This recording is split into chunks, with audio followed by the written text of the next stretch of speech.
Hello guys, kanina naghahanap ako saan pwedeng tumambay at naisip ko nga na magkape. Pero this time sa labas ako nagkape.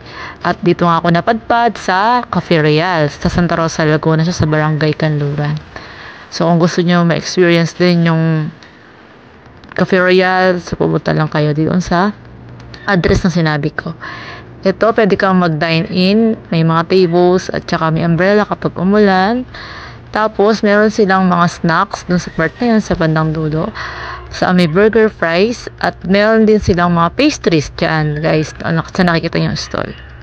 So, in-order ko ay pastries with iced coffee. Diba? Okay naman yung product nila, mukha namang masasarap, pero umorder syempre ako. Ito yung mga product nila, ice blended, na may mga props din. Tapos, ito yung rice meal nila. Mura lang din yung mga product nila. At ito, ang in-order ko, Spanish latte. At nag-add ako ng cinnamon bread.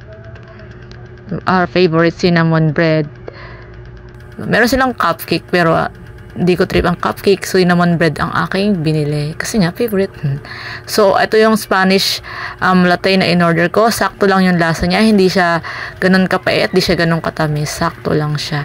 So, syempre, tinaray talaga natin cinnamon at naubos ko na rin ang aking cinnamon bread dahil ayan niya. So, punta lang kayo sa Cafe Real.